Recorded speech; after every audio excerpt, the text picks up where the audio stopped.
So, hi, my name is Cathy Cakebread. I'm a member of the Bay Area Book Artists. Um, I was trying to think when Laurie said, "Oh, I have to do an intro." I bet I've been a member of that group about 15 years. And Wow. so it's gone through a lot of iterations, but I've been making books all that time. So I've had fun. So um, it's it's a great group, and as with you guys, it's fun to have that camaraderie and the Kathy? now I'm Okay. unmuted. Yeah. So I think that part of this, so as I said, being part of the group is really fun, and you get like you all are in the traveling book project. It's nice to get those kind of sometimes getting a theme or a group project that you're working on is a good incentive to be creative. What I would say is I'm primarily a photographer more than a book artist, but I probably am both. So, but I have way more photographs.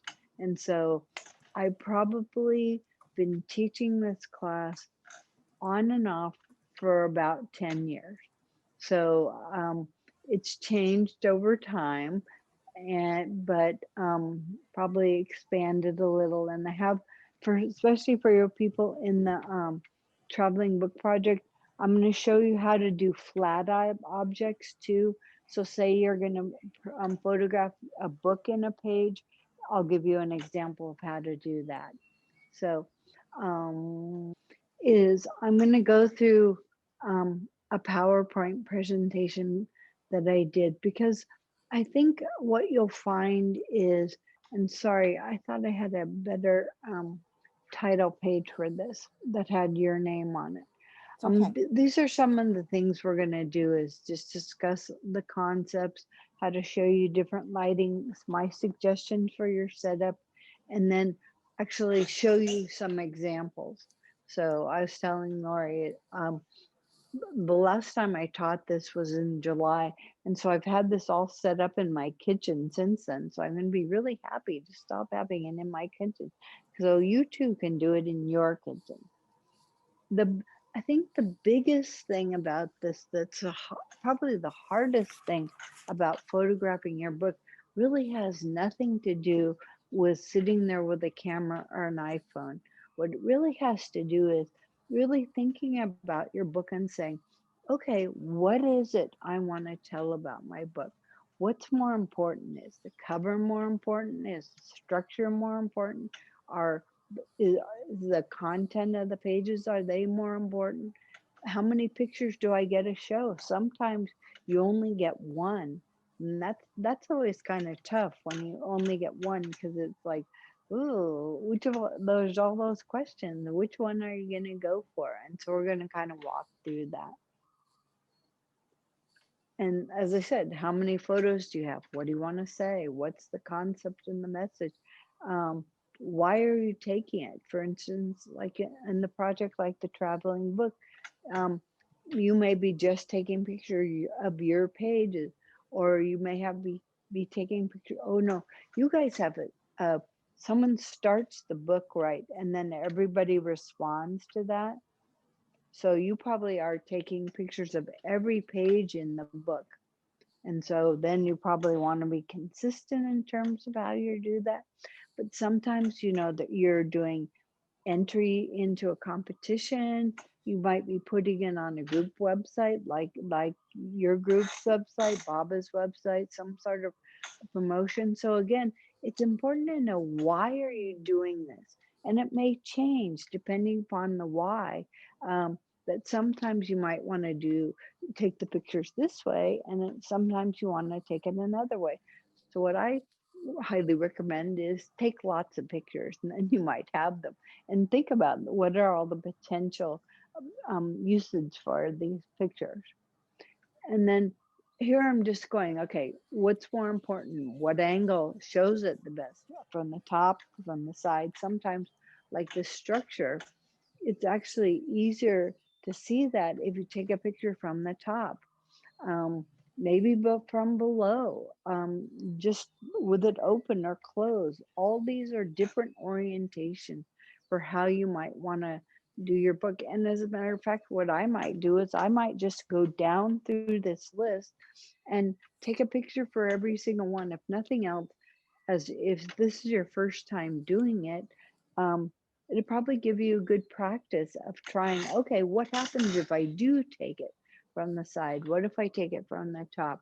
And just get used to doing that so that you get more familiar. And when you go to, I mean, obviously, I'm sure you have plenty of books that you could take photos of. So then it can give you an idea. Oh yeah, for this book, I probably want to do it this way. For this book, I want to do it this way. So it's just getting you used to the process.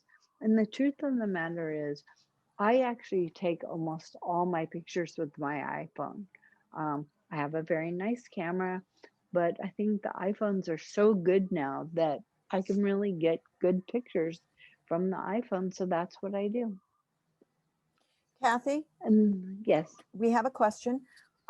great. Could I share the PDF that you sent me with the Oh, I thought you participants? already did. I had not. I'd forgotten to ask you about that, but Oh, after the demo, may I share that? oh, please. Okay. Yeah, so you don't have to scribble fast notes and Oh, you don't have to memorize everything I said. yeah. So yeah, definitely take the PDF.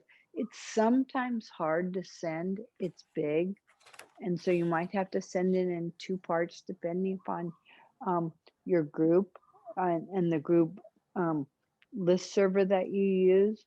Because I did try sending it to another group and Yeah. it didn't work. It said it was too big.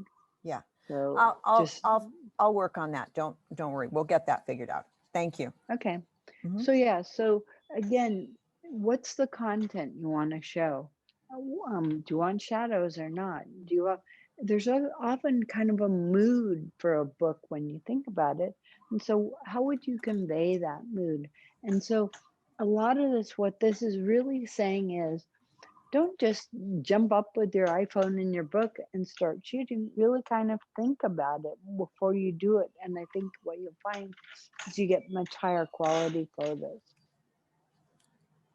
And then what you can do, one thing that's really easy is to have black background. It's not fuzzy. Um, it's just easy. I would say black velvet is really nice, but it's amazing how photos will show every wrinkle in velvet. So it may not be as easy as you think. And one thing, for instance, 23 Sandy is back. I don't know if you've seen the recent emails about that, and I'll give you a link to them.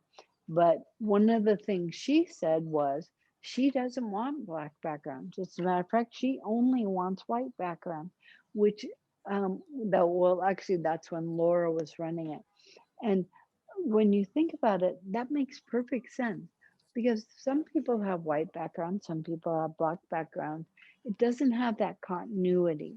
And so you're probably usually safer with white. It's sometimes a little harder depending upon how much white there is in your book, but it's probably the most common, and it may be something that is in the requirements for submitting to a competition. They may say, we only want white backgrounds, again, for continuity, so that when someone rolls through all the different pictures, they look like they're all part of one show. And there's a concept called a sweep, and a sweep is um, generally a curved piece of plastic, and when you put your book on that curved piece of plastic, what it does is you don't have the distraction of like a wall edge. And I'll show you an example in here where you got the hard edges of the wall, floor hitting the wall.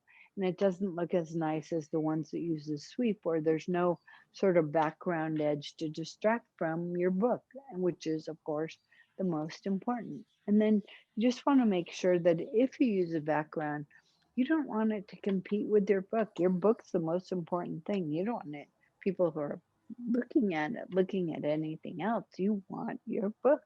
So keep that in mind. So I don't know if any of you know Ray Trujillo.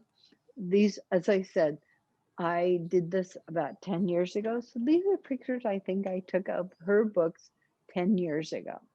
And you'll notice on some of these books, I show, like on the Jello book, it's really about the structure.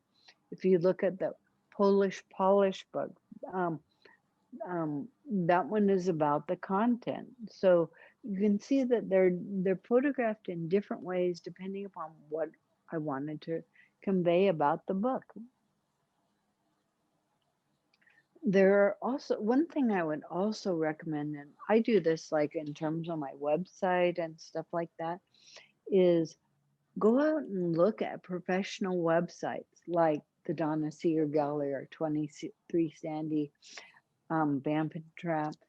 See how they photograph books, because those are wonderful examples for you to look at and go, oh, yes, this is how a professional gallery photographs their book. Well, I, of course, want to photograph my books to be just as professional as theirs.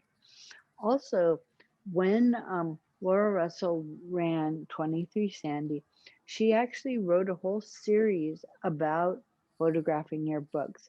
Now, if you go to the website, you can't see it. But if you, um, the sort of hidden link will take you to her articles that she wrote.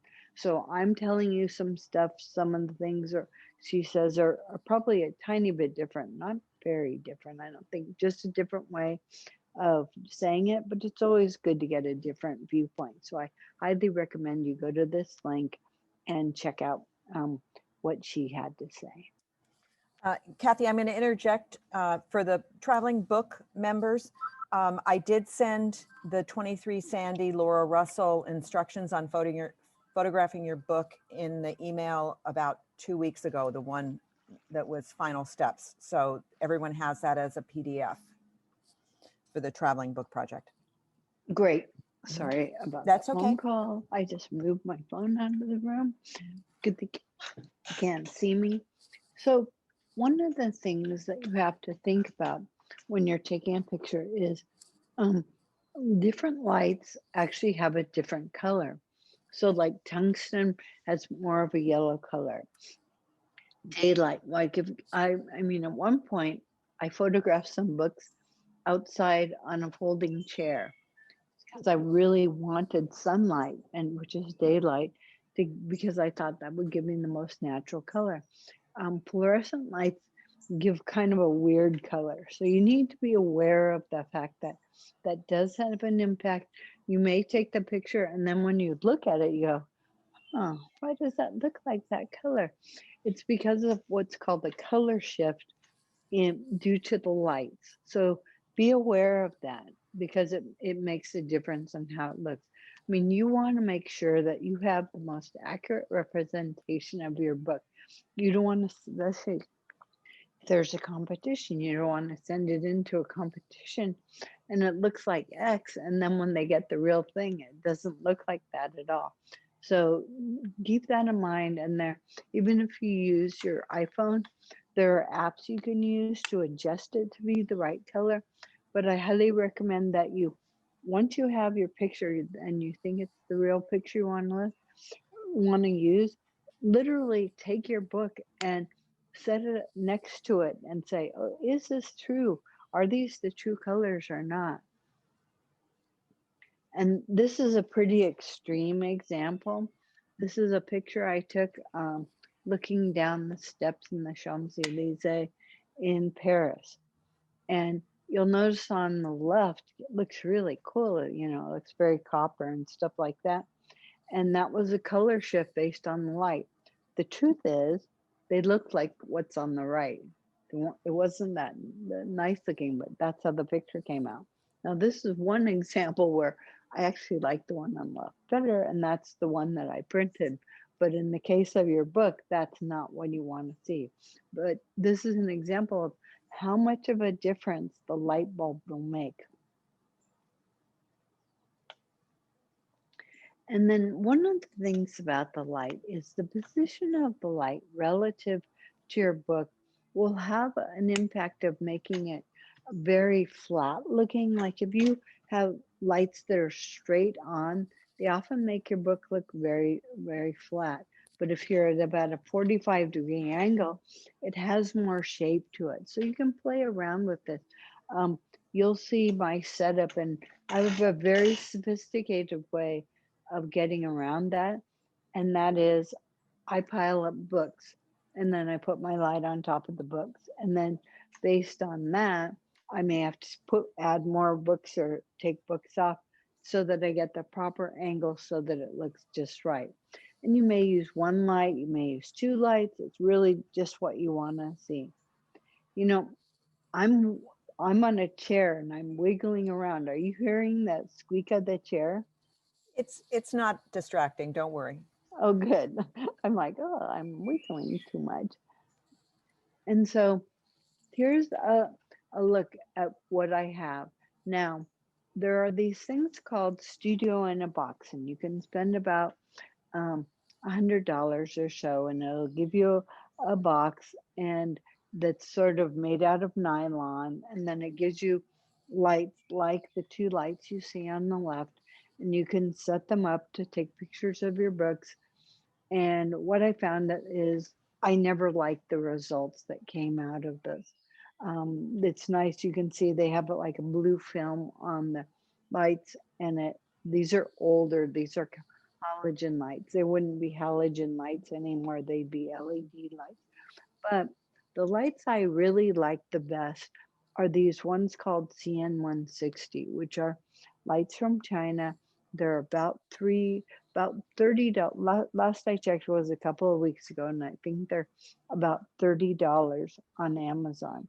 What's nice about those, the LED lights had an off and an on. The the studio in a box lights had an off and on. That was the only option. But the CN160s actually have a dial on the side. And what's nice about that is you can then vary it if you want low light or higher light. So I really like those. You do need a stand. Like what I used was like an iPhone stand. So um, you'll see how I do that. And then this is an example I got from a book, but it's showing you how those angles can be used to give you a more round, like you can see that this happens to be a Bible, but you can take a look at this and you can see it really does have volume. You can see the curve of the book and how really has depth, and that's what you're looking for. You don't want it to look totally flat. And again, that's something else for you to play around with that you may find, oh, yeah, if I do this straight on, it looks terrible. So, um, and it's something that you might have never noticed, but once you start playing with this, you'll, of course, be an expert in doing these photos. So you'll see that. And so here are some examples where I did very harsh lighting. You'll also notice you can see the edge back there and how it's distracting from the book. If you see that line, that's an edge between actually a book, a box, and the paper I had the books on. So how that's all distracting, and these they're not great looking pictures. Whereas this still has that edge. Sorry, just say I should get better examples. Um, but these are softer looking, and you can see there's more depth to them, and there's also more content. I think in this one, they except for the structure, you don't really see very much about these books. But by photographing it this way, the one on the right at least, hopefully you can see it, but it's actually showing the content of the book. So it really makes a big difference.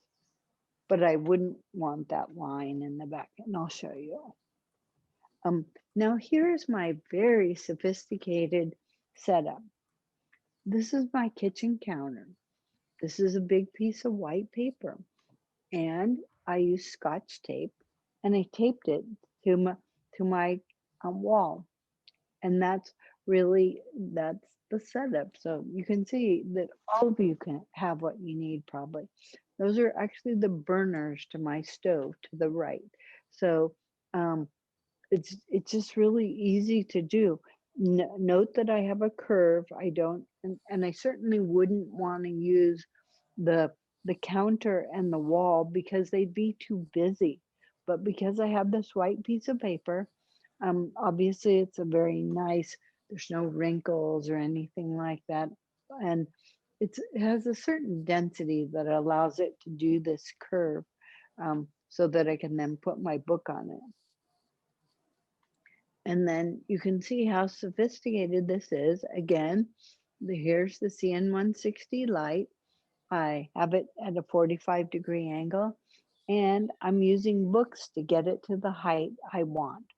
So again, except for the light, you probably all have this. So something you can play around with. Um, it does get I have one book that's really pretty big, and so I have to get a bigger piece of paper to photograph that. So that one was a little different. It's obviously easier for most books, which are smaller, but keep that in mind. And then here's the book that I was taking a picture of here, and what the pictures ended up looking like. Now, this book I made a long time ago, and it's all about photographing hardware Oh, store items as if they're Kathy, fine jewelry. Yes. there's a question about the size of the paper that you were using on your counter, Um, and that's a good also paper weight. question. You can just be Um, approximate. think that is uh, 20 by 24 or something like that. It Okay. is a bigger piece of photo paper, and it's just the back of it. Okay. And Um, the weight, yeah. what weight do you And think it is? the weight, it's just enough weight so that it'll hold the curve. I mean, you don't want it too stiff and you don't want it too flimsy, or you won't be able to get that nice curve that you can see on the back, like of the one on the left, where there's no edge, there's no, um, you know, meeting of the counter with the wall. It just has a nice curve to it, and you don't see that as a distraction. Right. So I don't know paper weights off the top of my Okay. head, Okay. sorry. So But play with it. but just but yeah, just think about it. If you are wiggling, take a piece of paper and wiggle it around a little, and if it feels like it's really flimsy, what that means is if you put your book on it, it might curve and it might wrinkle in some ways Mhm. because it's too flimsy. And if it's too stiff, when you want to do that curve, if you'll remember based on my picture here, um, if it's too stiff, it won't do the curve. So you won't be able to create the sweep effect. And so it's kind of feeling around, sort of Mhm. like you do with for grain with paper. Okay. And Rhonda has a question about how many lights to avoid shadows. Are you going to get to that later, or do you want to talk about it now? No, this is a good time to talk about it. Okay. I think that what you can do is you can play around with the lights. I think for the most part, one light is all you need. Um, in this case, this is in my kitchen. So when I do this, I'll show you the difference between using the one light and using the overhead lights with the one light. So you just and also, yeah, you just have to position it. I'll show you that. But generally, one light is enough. I personally have two lights, but in most cases, one is enough. So, and maybe you want a shadow. For instance, in this one, I have a shadow on the left side. I've taken up the whole photo with the contents on the right side, so the shadow doesn't matter. Well, there's a tiny shadow on the bottom, and you can play with that. And I'll tell you what you can do for that. And then generally, your cell phone works great. There are ways. If you're shooting with a camera, if you use manual mode, you have a way that you can play around with the aperture and shutter speed so that you don't get what's called light fall off, where you get there's sort of a gray background. Um, so that's one advantage to using a camera versus the iPhone. But there are ways to play around with that and the ways to get rid of it. One of the things when you're doing photography, one of the things they talk about is don't cut off people's arms at their elbows or legs at their knees. Well, it's the same sort of concept with your book. Don't cut off pieces of your book if you can help it. You don't want to, yeah, it is like, I mean, I would say keep in mind the concept of cutting off body parts. So don't cut off body parts of your books when you're taking the picture. And then again, you can always, the nice thing about books is they're they're small, they're pliable. You can move them around and get different effects. And so play around with it. As I said, I use books, literal books, um, to determine my height. And if the light doesn't look like what I want, I might add another book, or I might take out a book. I mean, the truth is, the books that I have set up right here, these are all books that I got at the library to alter. So it's like you can do whatever you want with them. And so just is it, and well, I'll show you this book and it'll give you an example of what I'm doing. So I'm going to go in the kitchen next. And Um, then obviously, if you're shooting with a camera, you do want to shoot raw. Yes. okay. Cathy, just to let you know, your personal video is off. We only see your name. I mean, we're seeing Oh, your share screen. We're seeing your share screen, but we're not seeing your face. So if you're trying to show us something that you're holding, we can't see it. I wonder why that is. It just happened. No, it's been for the entire presentation. I think your video might be off. The truth of the matter, it doesn't matter. You don't Okay. need to see my picture. Okay. That's one thing I hate about Mhm. Zoom is you're sitting there looking at your face for all Mhm. that time. Yuck. Mhm. So you don't need to see my face when I'm Mhm. doing this. Okay. What the content of the slides is much more important than that. You saw what I looked like in the Mhm. beginning. So Yeah. you can just use your imagination.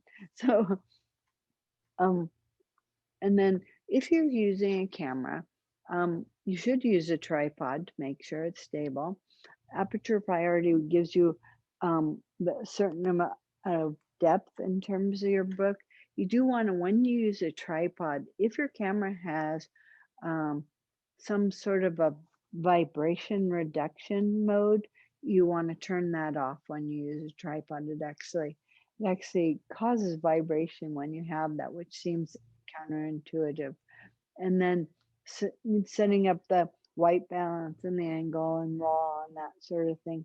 I have to say, I don't take pictures with my camera. I use my phone, and I'll show you. And then, here's where you're going to make your decisions about what are the lights you're going to use? Where are they? What are the angles? Are you going to use one? Are you going to use two? How do you make your sweep? Um, just how are you going to do this? How are you going to put it together so that you get the optimal presentation of your book? Because that's really the goal of all of this. Cathy, we have a Yes. question from Rhonda. She says, what is the difference between RAW and JPEG? And maybe you know So what that means. I don't know what that means. So, I do. okay. So when you're shooting with a camera, if you shoot with RAW, what that says is you get all of the colors from white to black. You have everything that's in that. Um, I'm trying to remember. It depends on the pixels in your camera, but think of it as if you get 26,000 colors. Whereas if you shoot JPEG, you might get these numbers are totally wrong, but you might get 1,000 different colors. The other thing that's an issue with JPEG is the fact that every time you save a JPEG picture, it does what's called compression. And so you're losing information. So RAW allows you to save it and not lose any information. And that's why, and it's generally true of all photography. If you really care about your photographs, you should shoot them in RAW because there's just much more information that's in the photo.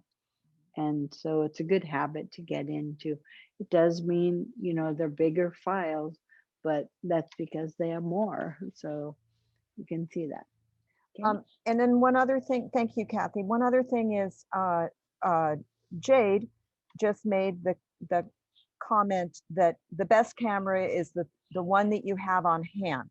And I think personally, I don't have an actual camera anymore. I gave up on that once I got an iPhone because the iPhone was so much better than anything I could do with my camera.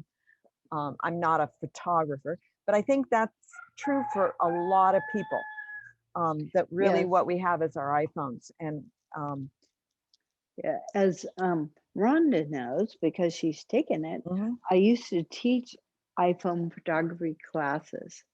And you know that the best camera is the one you have with you. There's actually a book by that name. And the guy, amazingly enough, he copyrighted that name, which is like, oh, come on.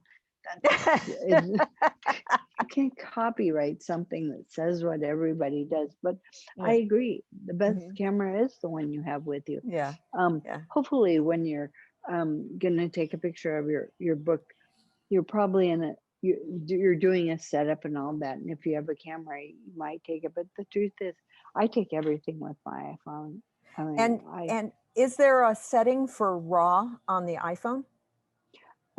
Interestingly enough, there are different cameras you can use, camera apps on the iPhone that you can use, and some have RAW, most don't.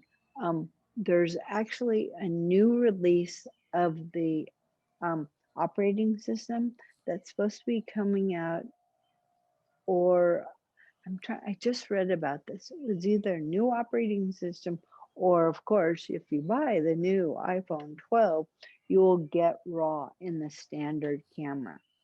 So it is an option that you have.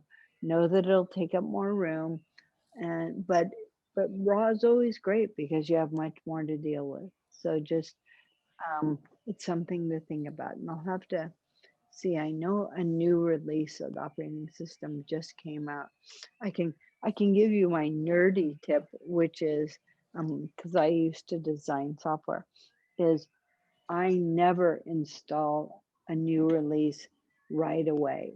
I wait at least 2 to 3 weeks because I figure there's millions of people out there testing this out. I'll let them test it. When they're done and they've fixed it, then I'll install it. Susie Ahern made the comment that RAW also has the greatest amount of information, as you said, and then you can manipulate the image more in Adobe Lightroom or Photoshop. Exactly. That's true. Yeah. And even, if you're using uh, an iPhone and you're using an iPhone application that works with RAW, you have the same situation because you do have, like I said, I gave you those numbers. I'm sure those numbers aren't exactly right, but it gives you a sense of, you know, 26,000 colors versus 1,000 colors or whatever it is. So yeah, you've got a lot more to work with. It's much more forgiving. If you take a picture, say that it's a little too dark, but you took it in RAW, you could actually bring it back and make it a decent picture, even though it looks like, oh, darn, I blew it totally here. But you can't actually bring those details back if it's not totally black, that is. Yeah. So, yes. Okay. Another question from Lynn Olson. Do you have app recommendations? I do, and I'll give you, I have a page here with app recommendations. So when we get to it, I'll show you. Good. And Maria Bolivar says you can shoot RAW photos with the iPhone 11 Pro. So I guess the 11 has the RAW capability. But not the standard camera, because that's what I shoot with. And it doesn't, I don't believe it has a raw option. She If says, you use Camera Plus, I, you've had a raw option for a while. okay, I, Now, maybe Maria yeah, can annotate that. uh, She says yeah, you can shoot raw photos with iPhone 11 Pro is what she wrote in the comments. Maria, and do you that's want what I to? have. I Mhm, have that. I have the 11 Pro Max, mhm. and so maybe I'll have to look when I get back. It might be a setting that they added, and I haven't looked at my settings in a while. Sounds like Yeah, it's time for me to look at my settings. and Jay just says check your smartphone camera settings. So you go into Yeah, settings and click on camera and check the settings yeah, there. and always when you're using cameras. I mean, this isn't supposed to be an iPhone class, but one I of the know. things whenever you use any new app, or like in this case I use the standard camera. It's always a good idea to look at the settings and always set them to the highest quality possible. So I may have not looked at those in a while, and that's my fault. That's not a good thing. So I should look at them again and see what there is. So this is an example. If, for instance, in the traveling book project, and you want to take a straight down picture of a page, or say you did a collage, or you have a painting or a photograph that you want to take, you'll notice there's things called copy stands that you can buy, and but I'll show you again a crude way that you can do this. But this is how they work. They have two lights at 45. You put your flat object on the bottom, as you can see in the flat area. They have two lights at 45-degree angles, and you'll notice the camera is perfectly parallel. And when I show you this, there's actually a feature in the camera of the standard iPhone camera that actually has crosses that you can make sure they line up, and that tells you that you've got your um, phone perfectly level when you're taking the picture. Otherwise, it gets a little distorted. So this just gives you an idea of the professional stand for doing this. These things are huge. They're huge. And the truth is, I've used this. I used to go to Foothill College, and I've used this, and I would have to stand up on a ladder about 5 feet to get perfectly um, facing down like this. And you'll notice I'm doing this on the floor at my house. And someone in the last class I taught said, "Why are you doing it on the floor?" And I'm like, "Because that way I can get my camera above the object and look down at it and make sure I'm parallel." So, um, again, a sort of kludgy but totally working solution. And then this is talking about how you really do need to have your camera parallel to your subject when you're doing these pictures. Otherwise, you'll get something that's sort of skewed and out of perspective. But um, that's missing a T. And but I'll show you how to do that. And there's ways to fix it. That's pretty easy. And then oh, sorry. This is supposed to have a picture on the left side that shows you this picture skewed versus on the right is a copy of the picture that was taken with a parallel camera, and how you don't see any distortion. So sorry about that.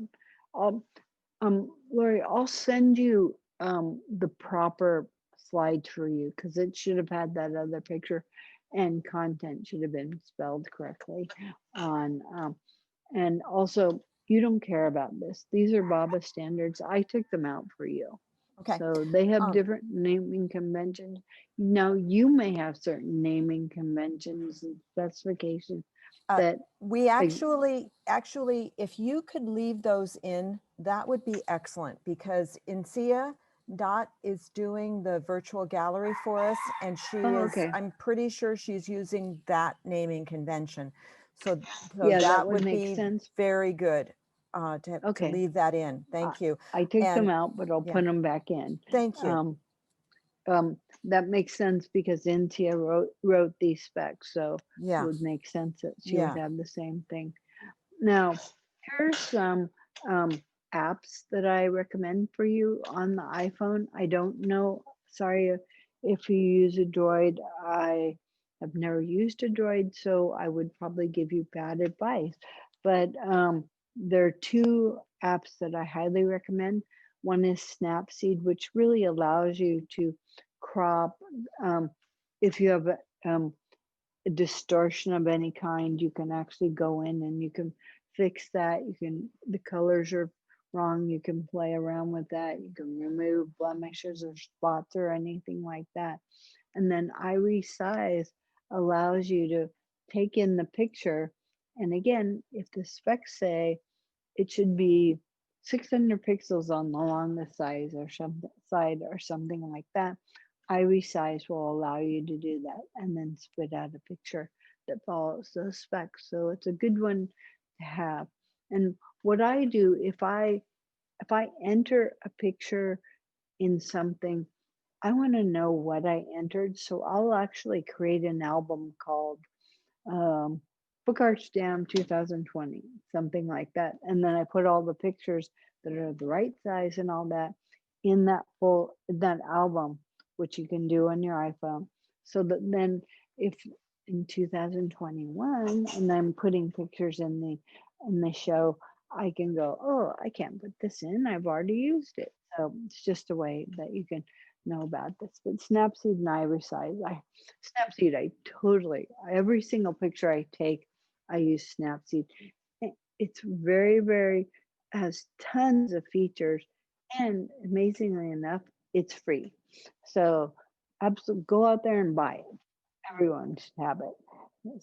Um, and then here's some where I'm going through Photoshop specifications to put it resizing for the website and saving using these naming conventions. And really, I thought I took those out. So now this is an example. So you can see that there's the gray in the background. That's sort of where what's called the light fall off. So one of the things you can do, it's obviously easier in Photoshop, but the truth is, can't talk anymore.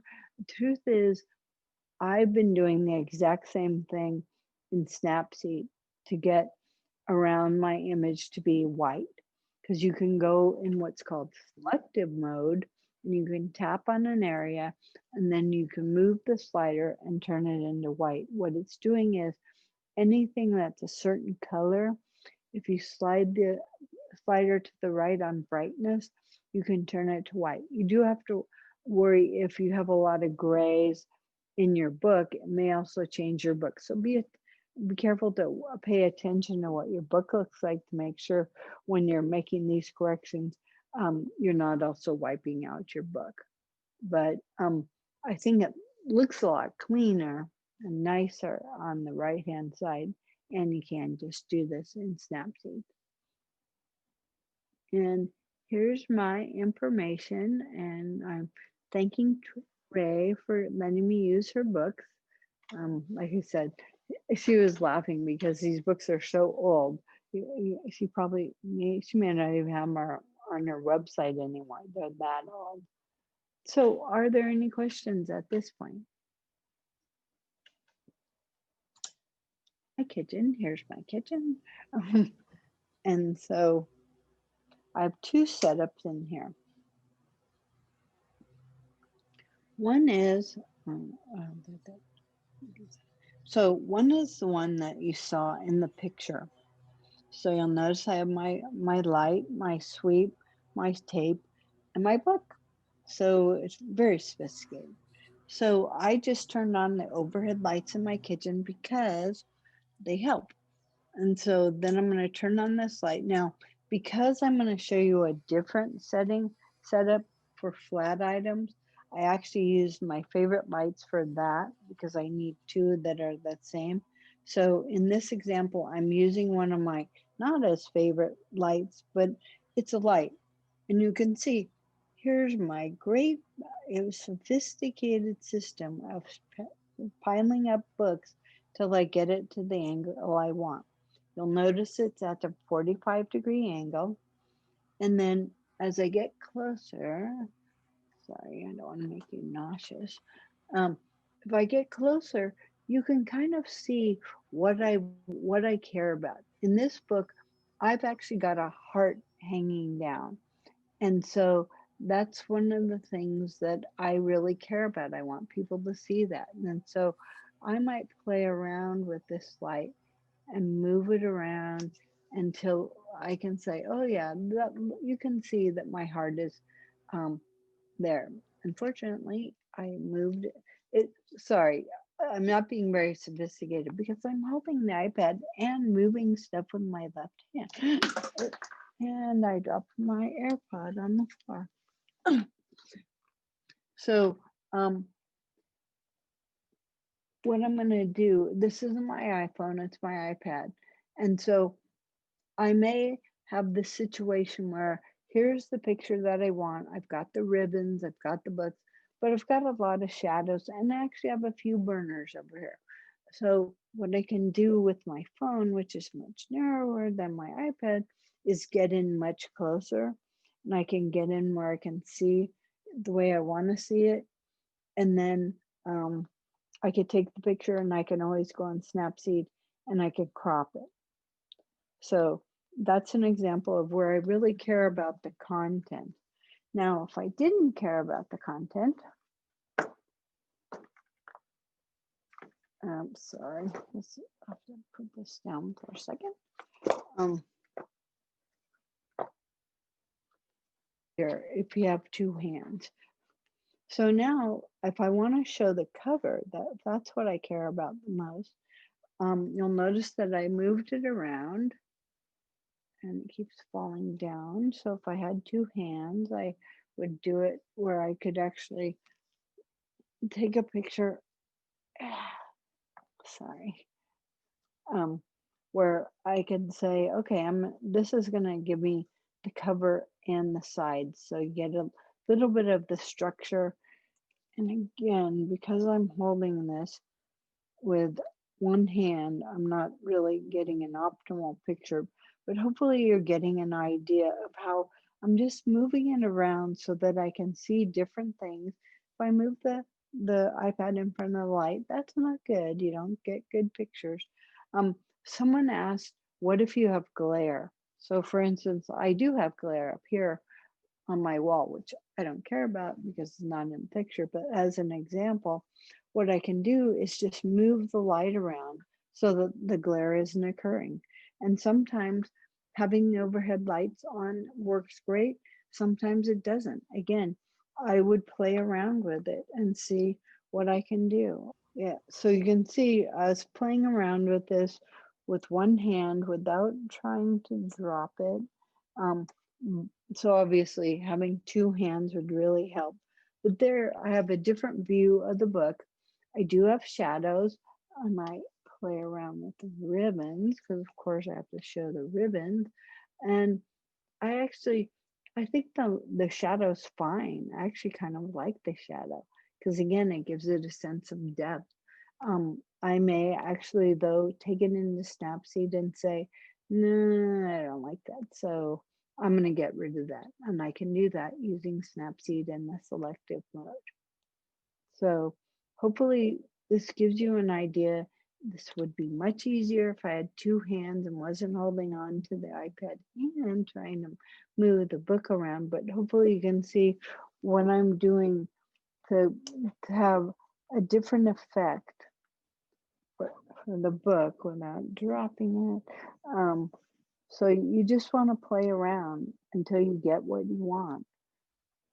Because I want to show that these hearts hang down and they don't hang down very well. So to sort of play around with them. So that gives you an idea.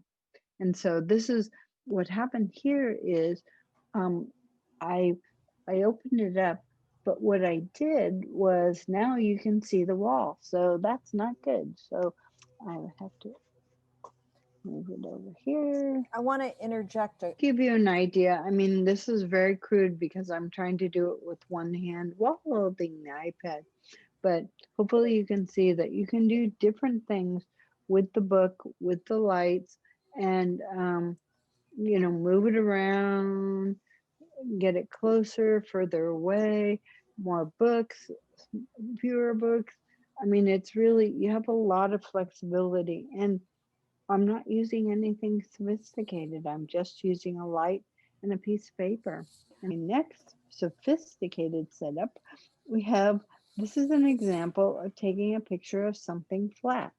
So what I have here are those CN160 lights that I mentioned before. And this one is on it's actually, it could be an iPhone tripod, or it could be a camera. This one here is on an iPhone tripod, so it's probably a really cheap one. I'm really cheap. I got this in the store. I probably paid $5 for it or something. And here's my collage that I would want to take a picture of. So by going over here, there's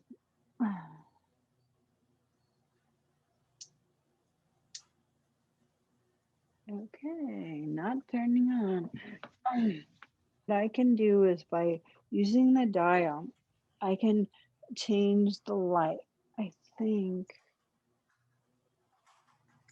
unfortunately, I can tell you one thing, and that is I drop these lights all the time.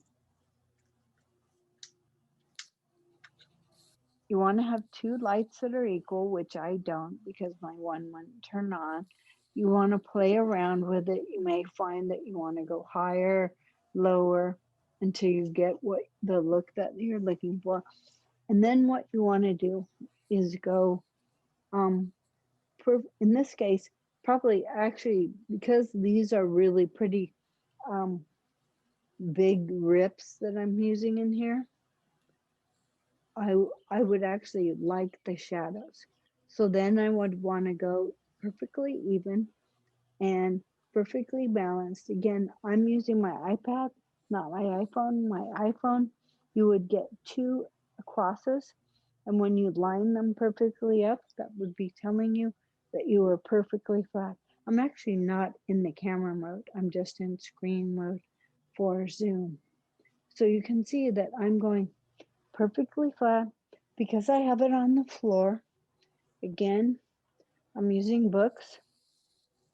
I would have used this light, but I truthfully dropped it 3 times today. Um, so, but you can see this is a way you can take a picture, you can get down really close, you can get far away. I mean, you have lots of options. And again, if you want to use something like Snapseed or even Photoshop, you could get pretty high like this and take the picture and then crop it down to what you want. And like I said, I like shadows, so you have shadows here. So, Thank you. so those are my demos.